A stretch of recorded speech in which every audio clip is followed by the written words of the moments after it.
This podcast is brought to you by lineupmedia.fm.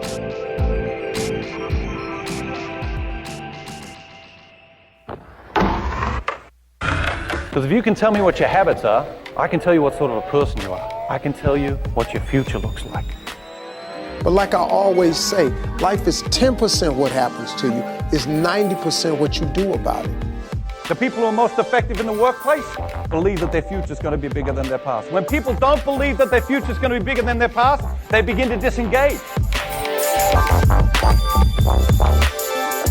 You're listening to The Circuit of Success, a podcast dedicated to helping you achieve success in every facet of life. Only on the lineupmedia.fm podcast network.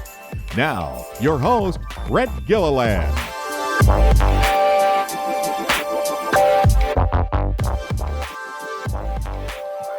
Welcome to the Circuit of Success. I'm your host, Brett Gilliland, and today I've got the privilege to interview Blake Brewer. Blake, how you doing, man? Brett, I am doing great, man. I'm happy to be here. I love what you're about. I love the Circuit of Success. And then, you know, I don't know you super well, but I do know Dan, who works for you, and Dan speaks really, really highly of you. Well, I'll give Dan some cash later, man. I would speak just as highly as Dan, and highly because he's what, like 6'6" or 6'7", however tall the guy is. But he's an awesome dude, and he's he's got a big heart, and he'll give you the shirt off his back, man. He's a great dad, a great husband, a phenomenal financial advisor. So we're lucky to have him, and I'm glad he introduced the two of us. Definitely. Awesome. Well, you got a great story, man, and we're going to dive into that stuff. And I know some of your passions in life are the power of a voice, you know, of a dad and all that stuff. But talk to us about that. Why the passion behind a father's voice, the importance of it in somebody's life. Talk to us about that. Well, yeah. So I'm sitting here in Tulsa, Oklahoma with, got an amazing wife. They're down and 3 kids. They're downstairs right now. I got a 5-year-old, a 3-year-old, and a 3-month-old. And man, I have that. Yeah. And it's a zoo around here, but I'm really loving being a dad. And I have absolutely embraced the number one calling on my life, which is to lead my family and to pour into my children and to teach them and train them and to be a voice in their life in the same way that my dad was a voice in my life, which really leads to my second greatest calling in life, which is to help fathers and really empower fathers to be that voice in their children's life. And as you know, a father's voice can be one of the most powerful voices on the planet. Yep. And so I think really the best way to talk about, you know, the power of a father's voice is to talk about my own father and the voice in my life that he was for me. You know, I had a really good dad. He wasn't the perfect dad, but he did do something really intentional to get his voice into my life. I was talking to Clint Hurdle the other day, the Pittsburgh Pirates old manager and the Rockies manager, and he's doing everything he can to be a good dad. And he said, man, I just want my kids to look up to me and say, that's my dad. That's my dad. And when he said that to me, I was like, man, that's how I felt about my dad. And so just like you, Brett, I have faced many different decisions in my life, small decisions, big decisions. There's been moments in my life where I was lacking confidence. There's moments in my life where I didn't believe in myself, and I had to persevere. And in those moments, because my father did this thing that we're going to talk about, his voice was in my life, and my dad was there, even though he wasn't physically there. My dad was there saying, Blake, you've got this. You can make this. You can do it. One of those kind of fork in the road decisions was when I was graduating college. So I got my accounting degree from the University of Arkansas. And of course, I'm going to go get a business job. And then during that time that I was looking for jobs, I began to be recruited to come on staff with this college ministry and that I'd been involved in. So it didn't make sense at all from a worldly perspective for me to go do that job. I go get a business job. I can make more money. Right. More financial security, a little more prestige, or I can go do this campus ministry job, less prestige, less money, less financial security. And to be honest, I had a lot of insecurities and fears in it.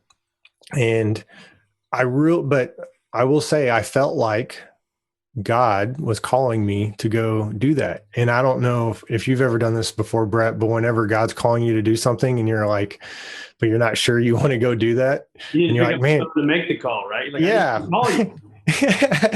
Yeah. Like I wanted a clear sign. I wanted to like, God, he's not surely calling me to go do this. And so I took several months to make this decision. And it was during that time that I heard my Father's voice saying, Blake, if God is calling you to go do this, you just have to trust him as you're making this decision. It may not make sense. You may not be able to see, 5, 10, 20 steps down the road, but just take this next step, trust God, and he'll take care of you.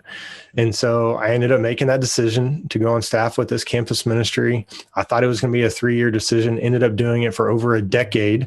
The first 5 years I was at the college that I graduated from. During that time, I met my wife. So if I had not made this decision, I would not be married to my wife. I wouldn't have the family that I have now. Then the next 7 years, my wife and I go launch a new ministry at a new school, a new state, same organization, but a new campus. And it was unbelievable what happened in the next 7 years. We didn't know a soul when we got on this campus. We were hanging out with the fraternity guys, the sorority girls, not any of them. We couldn't find a single one that had any faith. And by the time that we left, there was students in this is down at Missouri State. There were students in every fraternity, every sorority, quarterback of the football team who all had faith.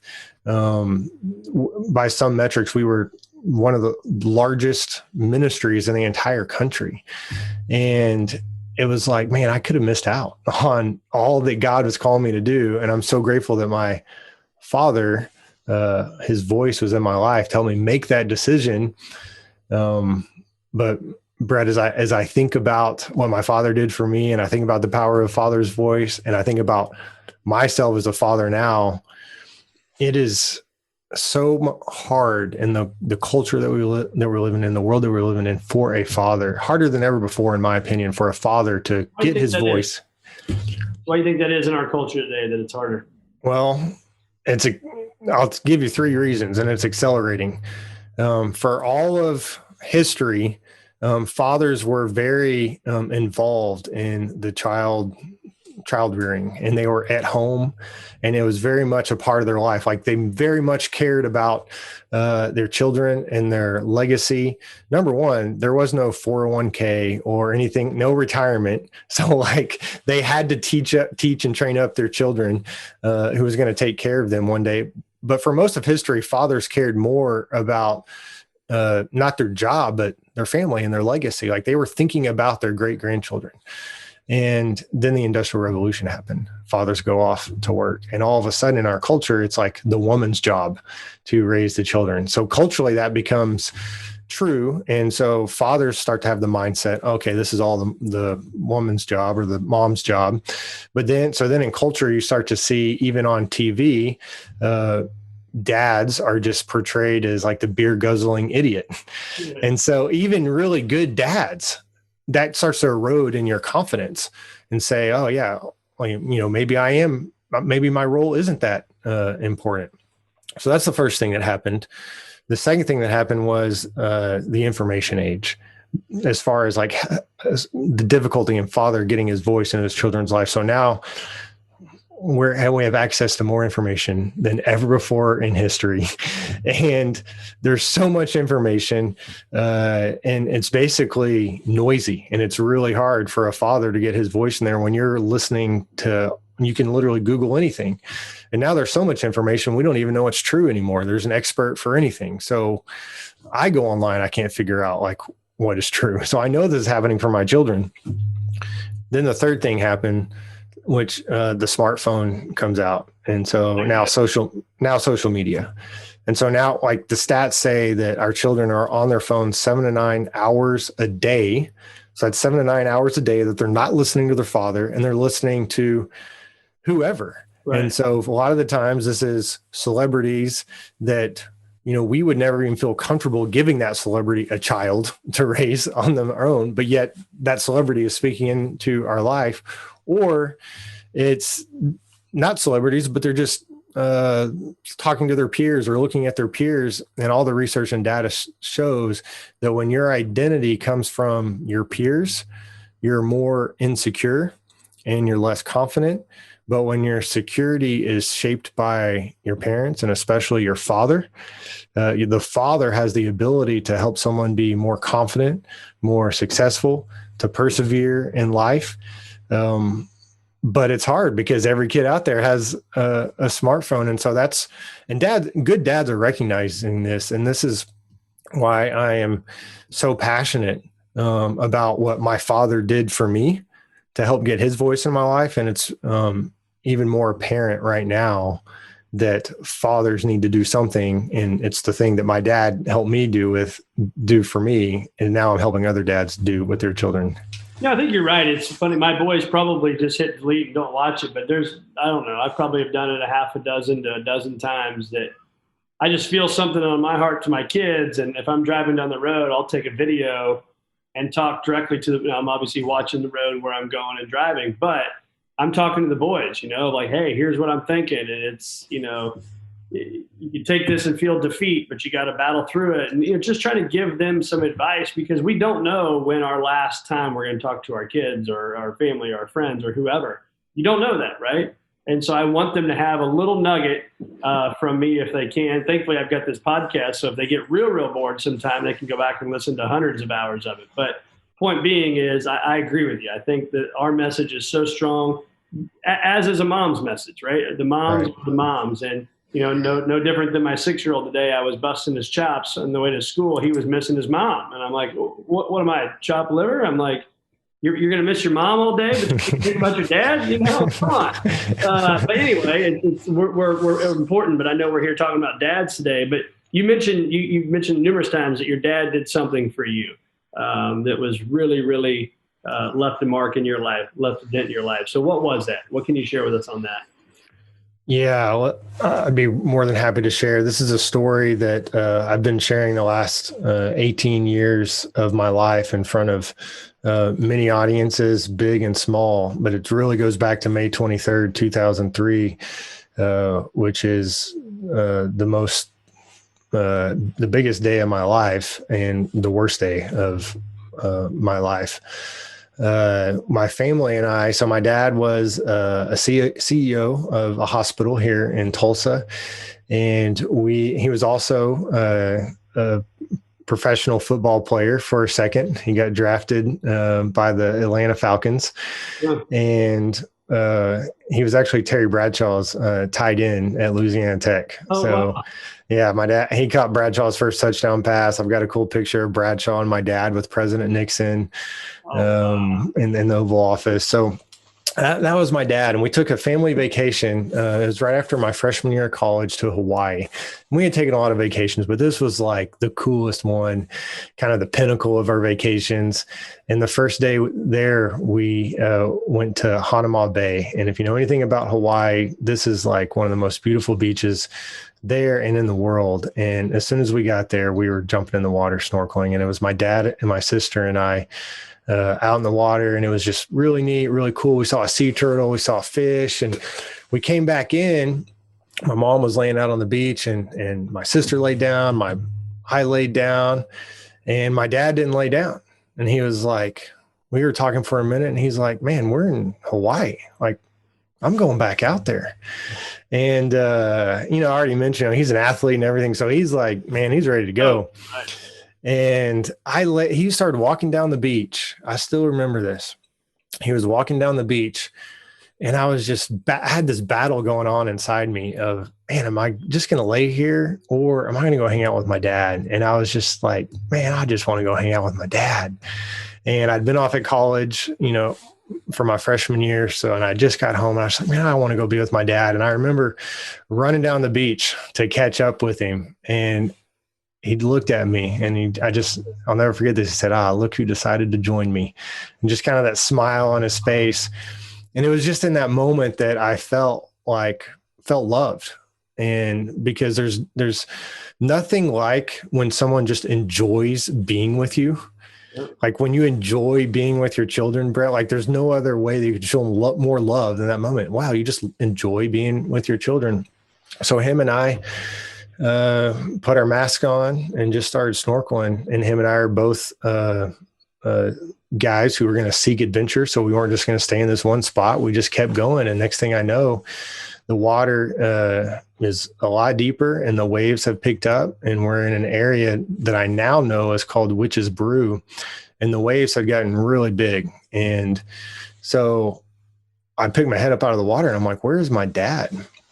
And I can't find him anywhere. And then, you know, I'm kind of like the trough of a wave, so I can't even see around the waves. And then a wave comes and kind of picks me up and I can have a clear view. And I see my dad getting out of the water on this rock. And my first thought was, oh, whew, there's my dad. I feel better now that I see my dad.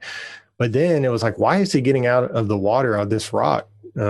Because the waves are just crashing against this rock. And sure enough, as my dad is about halfway out, this wave crashes against him and knocks him back down in the water. And I remember thinking, okay, I've got to get over there to try to help my dad, but I've got to get out of the water myself because I'm exhausted. And I couldn't really see where he ended up. So I was like, okay, the only place to get out of the water was that rock. So I swim over to the rock, and by God's grace, I'm able to get out of the water in between the waves. And as soon as I am standing up on the rock, I look down and I see my dad, and my dad is treading water. But he looked at me and he yelled for help. And I knew that he was in trouble because my dad had this kind of loud booming voice, and this yell for help was like a whimper. Another level you hadn't heard before. Yeah. And so I turn around to face the other side of the rock where the beach was and lifeguards were. And I just started waving my hands profusely and yelling and just hoping that somebody would come. But I mean, they were. How far are you off the beach at this point?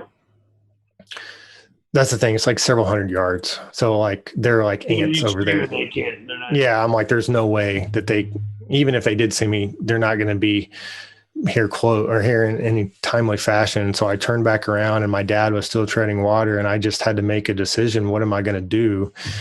And it's like, I can't just stand here and do nothing. And so I jumped in the water after my dad and started swimming I just put my head down and just swam to where he was about 20 or 30 yards away. And by the time I got to my dad was underneath the water and he was unconscious. And so at this moment I'm like, okay, this really is serious and I've got to get my dad to shore. And so I just put my arms around my dad and tried to hold his head up above the water the best that I could. And I had to start swimming, and I had to swim all the way around that rock to try to get to shore. And after I'd swam for several minutes and we're just barely making it, this man appeared kind of out of nowhere on this rock, and he jumped in the water after us. And I'm so glad this man showed up, because I couldn't make it that much further, and I wasn't about to leave my dad out there. And so he took over swimming with my dad. I was able to go to shore. The lifeguards on their surfboard showed up about that time, and so they brought my dad to shore on the surfboard, and they started doing CPR to him. And I remember just being on a knee next to my dad and just praying, God, would you please save my dad's life? Would you please save my dad's life? And I just, in the movies, when someone is laying there and they're doing CPR and then the water ends up kind of gurgling out of their mouth and their eyes open, like I just knew that was going to happen at any moment. My mom and sister were over on the beach laying out, and they see all the commotion and they see the lifeguards and everything. And they say to themselves, wow, that's where Dad and Blake were. We better run over there. And so sure enough, as they're getting closer, they see what's going on. And I'll never forget my mom just running up to me, and I just wrapped my arms around her and I said, Mom, this isn't good. I don't know if he's going to make it. And they loaded my dad and my mom into the ambulance. My sister and I gathered our belongings on the beach, got in the rental car, and we had to go pick up my grandmother and brother, who for whatever reason stayed back at the condo. And we're going to go pick them up and take them to the hospital. And we were just praying the whole way. And I was dreading even telling my grandmother and brother what happened. But his mom or your mom's mom? Not that it matters, but it was my mom. It was my mom's mom. So she she would go with us on vacation sometimes, and we show up at the house and or at the condo, and she had gotten a phone call from my mom at the hospital where they had already pronounced my dad dead. And so at that moment, just the air went out of me, and we went to the hospital, and I'll never forget, Brett, just my dad laying there in the hospital, of course, still had a swimsuit on, and he just looked asleep. And it was just so surreal, because one moment I was literally having like one of the best days of my entire life, like just swimming there with my dad. And then now this has happened. We went back to the condo, and I, as the oldest son, had to start making all those phone calls back to family, to church, to my dad's boss and people he worked with, and let them know. And it was at that moment that, or after those phone calls, that I had to get alone. And I went to the back bedroom of this condo, and I was just sitting there on the bed. As you can imagine, I mean, I was just totally distraught. You're 19 years old or whatever? 19 years old. My dad has just died. I have. That you witnessed? Yeah. And I'm asking God, like, what the heck just happened? Are you even real, God? Do you even care? I'm thinking about the future. What is the future about to look like? And it was at that moment that my mom was in the other room. I didn't know it, but she was going through my dad's stuff, and she found something that she knew was for me. And so she came down to the room that I was in, and she came into the doorway and said, "Hey, Blake, I've got something for you. It's from your dad." And I mean, my wheels are turning. I literally have no idea what this is about to be. And I can't see her hand. She starts walking across the room, and now I see there's some papers. And again, I'm like, what in the world are these papers going to be? And she sticks it out to me, and I can see at the top that it's addressed to, it says, "Dear Blake, Natalie, and Marcus," to me and my sister and brother. And she said, "For the last several months, your dad has been working on a letter to give to you guys, and he was going to give it to you on the trip. Here's your copy." And so even before I started reading that letter, Brett, I knew that this was going to be special, that this was going to be my dad's legacy. Yeah. And I felt incredibly loved that my dad would take the time to write this letter to me. My dad did not know that he was about to die. He was just writing a letter to a 19-year-old son, 18-year-old daughter, and 15-year-old son who he knew needed his voice in our life and needed some guidance. And so I started reading this letter, and sure enough, it was an amazing letter of just encouraging me to persevere in life, that I'm going to face hard times, sharing with me how much he loved me and things like that. And so it was just unbelievable that, in my opinion, God orchestrated this for me to find this letter at the exact time I needed to find it, because that letter absolutely got me through that time. And I like to tell people, my dad might have drowned that day, but his voice did not, because his voice is still guiding me to this day, 18 years later. That's one of the, I'm really at a loss of words, and that's one of those I don't even know what to say next, Blake. It's one, thanks for sharing your story. That is, I cannot imagine what you went through that day, and being the kid that was there and watching it and having to do what you did. So, sorry that you had to go through that. But so walk us through. I mean, so you read this letter now, right? And I mean, I got to think you're just, I mean, every hair in my arms and back were standing up, right, when you were mentioning that. And so, I mean, what was that like, and what is it like today? I'm assuming you guys still have that letter somewhere. And what is that like now to see the handwriting and to feel that piece of paper, knowing that Dad wrote this letter? Well, in the moment, it was just like it was exactly what I needed, because it just gave me, as a Christian, just some assurance that my dad, I know where he's at right now. I was still incredibly sad. And it's not like I wanted my dad to die, but it just brought a peace to the whole situation. The last line of this letter that my dad wrote, he said, "You might be in the minority here on earth for your faith, but I assure you that in heaven, you'll be in the majority. Love your dear old dad in Christ Jesus." Like, how in the heck does he write that line, having no idea that what was about to happen? So that's why I say it had to have been of God. And then as, 18 years later, I've, gone from a college guy to a single guy out working to married guy, now kids. And it's unbelievable as that letter has taken on new meaning. And the things that my dad wrote has continued to apply to whatever new situation I'm facing in life. So it's definitely something that I pull out and read a lot, but it's also something like I know it, like it's in my head, like my dad's voice is there. And so as I face as I talked about earlier, there's been times in my life where I didn't know what to do. And it was like, man, there's my dad. Just, hey, you got this. Like you can do this. Yeah.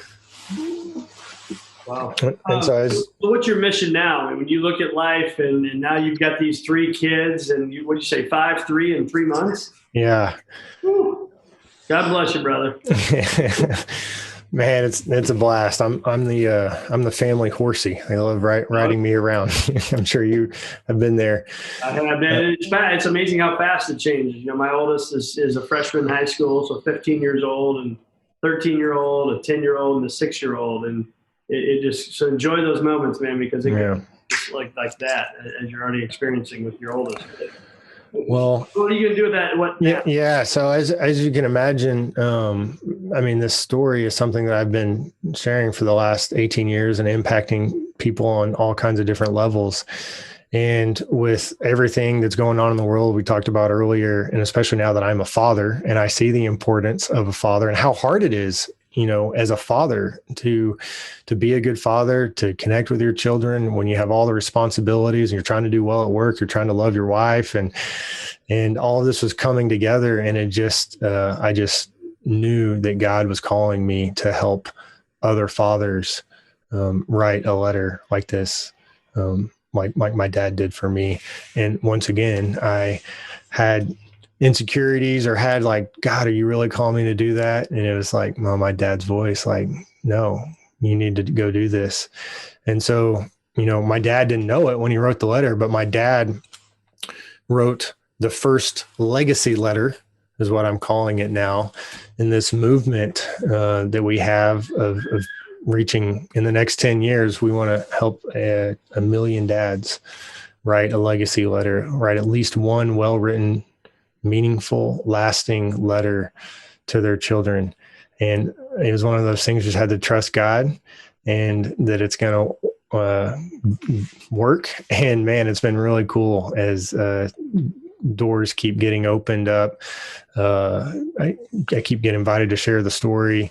Dads keep coming to me like, hey, help me write this letter so that I can have a legacy letter for my children. And so early on, I realized that it wasn't going to be enough for me to just inspire dads to write this letter, that I like all my friends and other dads I knew were like asking for help. And so we crafted the Legacy Letter Challenge, which is a online course to help dads from beginning to end write this letter. And I help dads really pull the letter out that I tell them. I was like, there's a letter that's in your heart right now. Let's pull that letter out into your mind and then onto a piece of paper. And then I also, through this course, I help dads think through all the things that their children absolutely need to hear from them. And so there's things that every child needs to hear from their father. I believe in you. I'm proud of you. I love you. And so I help dads communicate all that and come up with the advice, like the top advice that they want to give to their children. And Brett, it's pretty amazing when dads finish this letter. I mean, dads are telling me like, this is the best thing I've ever done as a dad. And they're like, this is making me a better dad. So it's really for the children, but the dads are like, no, this is for me because I'm becoming a better father as I start to live out this letter. Well, I think just talking about it. I mean, I can't wait to get home right now and go hug my kids. It's like, I can't imagine going through this process, how amazing that has to be, and the feeling that you have, and just know that you kind of put that exclamation point on it, right? Because to your point earlier, I mean, you didn't know that when you woke up that morning. Your dad didn't think, well, I'm going to die today. None of us think that. As I look at an interstate here, nobody knows they're going to be in a car crash or whatever may happen, right? And I think it's doing it before it's too late. And I think that's exactly what you're helping people with. And I think those doors are opening, because when you go all in on something and kind of burn the bridges, burn the ships, whatever you want to call it, and know that there's nothing else other than you're going to be successful at this, you'll be successful at it, right? And that's why these doors, because you have a purpose and a passion behind it.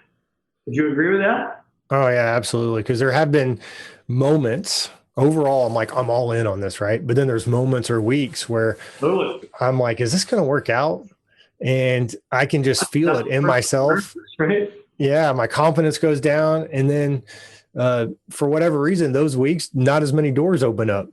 And then the weeks that I'm feeling really confident, it's like, no, this is what I'm called to do. This is going to work out. More doors seem to open up, and we are able to move the ball further down the field. And so, absolutely doing that, man. I can tell you, being and following my dreams for 20 years, it's you become what you think about, and you become what you tell yourself repeatedly. And I say repeatedly because you have to tell yourself over and over and over and over what that thing is that you're going to become. And I think, Matthew McConaughey said it in his Oscar speech years ago, but you're always chasing that person, right? I don't think Blake or Brett or whoever's listening to this, I don't think we're ever going to get to the point where we say, I've arrived, right? I don't think so. I hope not, right? I hope we're constantly chasing that person. But I think when you continually believe in your dreams day after day after day and take the actions that you need to take day after day after day, then you wake up in a different situation. Man, absolutely right. And honestly, that's the power of the writing the legacy letter for a person, because now their father has written down those things that he believes about them. And so when a person has those doubts in their life and they're lacking confidence, they can, does my dad really love me? If you ever had those moments like, well, man, you can go back to my letter. Like, my dad wrote this in the letter. It's written down. And so it's something, just as you know, there's some power in writing words down on a letter. You're absolutely right. And I think there's a huge business opportunity here for you. And I don't mean business from a negative point to say, hey, let's turn this into something, but that's what you've donated your life to, right? That's what you're all in on. There is a massive, massive business opportunity in this. We're going to talk about that later. We'll talk about it afterwards, but I can see stuff for you that's going to go many, many places and help a ton of people. Well, I can already tell you some of the doors that are being opened up. A few weeks ago, I had a business person say, man, I want to buy a license agreement to give this to everybody else. I'm having churches, contact me and say, hey, we want to buy this so all the dads can do this. This morning, I talked to a financial advisor in Houston, Texas. He's like, I am buying a package because your legacy letter thing is I'm helping dads financially leave a legacy. They want to do more than just financially leave a legacy. And so your letter writing course is now going to be a part of the package that I offer families. And so things like that are happening. That's amazing. Absolutely amazing. Well, where do our listeners find more about this stuff, Blake? I mean, obviously, is there a website or Instagram? Where do we find more about it? Yeah, so you can go to legacyletterchallenge.com/circuit of success. And I've got a page just for everybody that's listening today. Awesome. So say that again. What is it? legacyletterchallenge.com/circuit of success. Awesome. Well, we'll put that in the show notes as well, man. And then you have a social media, anything like that? People can follow you and your story and what you're doing? Yeah, I would love for people to go. If you're on Instagram, go to @theendurance_. And so we post a couple things a day. It's really centered around dads. And we do some Instagram live where we talk to different dads and get some good fatherly advice. So come follow. Awesome, man. We'll put all this stuff in the show notes. Blake, it's been awesome to connect with you on here. And I know Dan thinks the world of you, and that's why he connected the two of us. And so Dan, if you're listening and watching, thanks for introducing us to Blake. Awesome story, man, and just can't wait to continue to watch your success long term. Appreciate it, Brett. Love being here.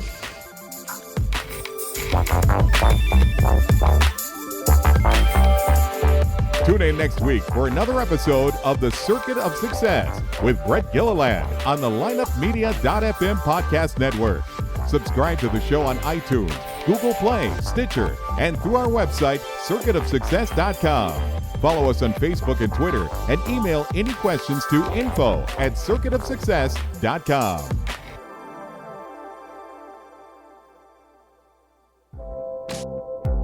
This podcast was a presentation of lineupmedia.fm.